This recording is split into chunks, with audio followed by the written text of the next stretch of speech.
Anyways, week 1 in the League of Dysfunction.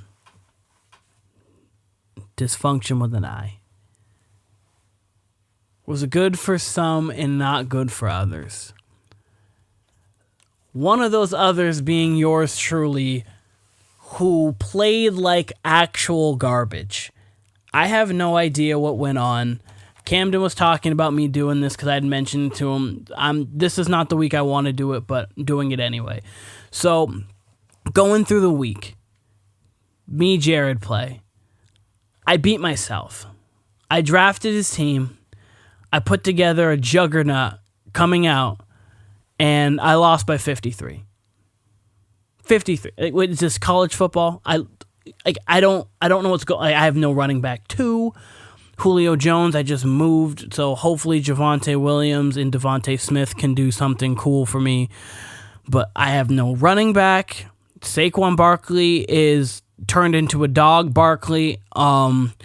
I've got Odell Beckham Jr., who may be David Beckham because he's not doing anything on the field for me.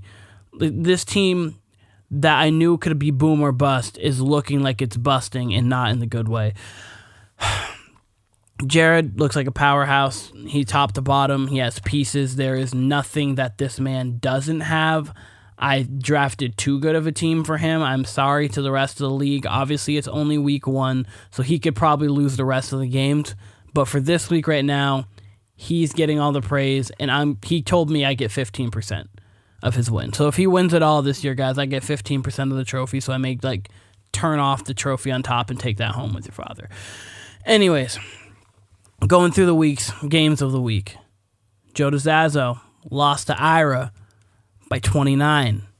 Ira, no holes. Another team that has no holes. He just picked up Julio Jones, who I don't think is going to be that bad because the Arizona Cardinals walked all over the Tennessee Titans. So I don't think Julio's is going to be that bad again. But no, Ira walked on Joe, put up a $133. Just looked phenomenal. His team just looks really good. Joe, his team also looks real nice. The thing that he's missing is a quarterback right now. Trevor Lawrence, obviously being a rookie, it's going to be tough for him just to hit the ground running. Other than that, he's good. He doesn't need a thing. And a lot of teams are like that. This year was maybe the most complete rosters throughout. Excuse me. Ugh, yeah. But anyways, so then we got Camden beat Joey by 2.6 as the closest game of the week. Mahomes literally put Joey's team on his back. Josh Jacobs had a solid game, but Mahomes was his 42 points this week really was the reason why Joey was in the game. Raheem Mostert being out for the season makes Joey's running back situation almost as bad as mine, but at least he has one. Camden really is better than me. He's another team with no holes. A lot of teams this year just don't have any holes. There are pieces they can upgrade clearly, but there's no holes. Justin and Timmy was the Bills and Steelers this week. They were just a defensive game going back and forth as if you can have that in fantasy. But both teams didn't show up to play. Both teams didn't care about playing. So that was an 83-80 game, which was gross. Anyways, Justin needs to figure out the flex because he's in flex hell every week. Boom or bust, guys, top to bottom. Literally doesn't, he won't know who to play. He has Jamar Chase, Chase Edmonds. He's got Jamal Williams, Brandon Cooks, Daryl Mooney, Kenny Golladay if he's going to be healthy. Literally guys who right now are boom or bust. And he's just going to be in that situation every week. Timmy, on the other hand, pretty much comes down to Zeke. I don't understand what his infatuation is right now with getting rid of tight ends. I understand Zach Ertz there, but Dallas Goedert is going to get touches every week. So he wants to get rid of Dallas Goedert as if he's playing like Goddard from Jimmy Neutron. But regardless, his team looks good. Tannehill didn't play well, but it's really going to come down to Zeke unless he feels that confident in DeAndre Swift killing. And then last game of the week, we got Judge Judy versus Suck My Kook. Tyler versus T. Weiler versus Austin. T. Weiler looked real good other than the Aarons, Aaron Squared's not going to play, like Aaron Shelcha and Aaron Smith together again. So that's not going to happen. He will be much better. Austin, on the other hand, I don't know what happened. I'm not sure if his team realized it was week 1 of the season or if it was week 3 of the preseason, because it's not a roster construction at all. It is literally just people didn't want to perform. So that was this week. I did a power ranking. This kind of like a tier power ranking is not like the top 5 teams who won or the top 5 and the bottom 5, or because no, that's not really how power ranking should work, because it's not only about your record, especially this early on in the season. So working bottom to top. 10, your father here, Keenan, I have the worst team in the league right now, and it's almost not close because I have injuries, and I don't know. 9, Timmy. I think that across the board, Tim, you have a solid team. I like Ryan Tannehill. Zeke's a question mark. I like Damian Harris. Obviously, Devontae Adams. I like a lot of your team. I don't love your team. A.J. Brown's also, like A.J. Brown, Cooper Kupp are people who I could love, but I like your team, but I don't love it. So that's 8, and that just shows how deep this 9. Timmy's 9. 8, Justin. Another person who that flex position is going to come back to hurt you because in our league this year, teams are loaded. I think that your team could definitely become better because, like, obviously it's fantasy football and it comes down to who's playing what. And I think Mike Gesicki's also a tough kind of playish at tight end right now. I mean, it was week 1. He didn't do much, but whatever. 7, Joey could be in the works of dropping down to 9 or 10, depending on what my dumbass can do. But, I mean, Mark Ingram, he had a good game week 1. Is that an anomaly? We don't know. He has David Johnson as well. Like, can they figure that out? He's still holding rosterless Todd Gurley, which is questionable at best. I don't really know what he's doing there. But anyways, no, when you have Mahomes, Josh Jacobs actually got more touches than expected. Gronk last game played like it was 2015. He has Kyle Pitts. Pieces, but just not the cohesion. So he comes in at 7. We got Austin at 6. Austin's a team who could shoot up to the top because of the fact that his running back depth is all there. Obviously, Josh Allen is Josh Allen. It really comes down to his wide receivers. Is Allen Robinson going to play like a true number 1? I think that matters if Andy Dalton's in.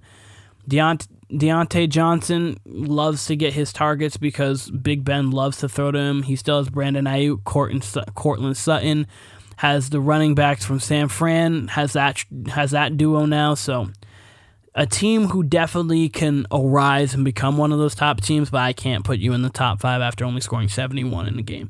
That just can't happen. So then we come to the top 5. We come to the hierarchy of our league right now after week 1. Way too early.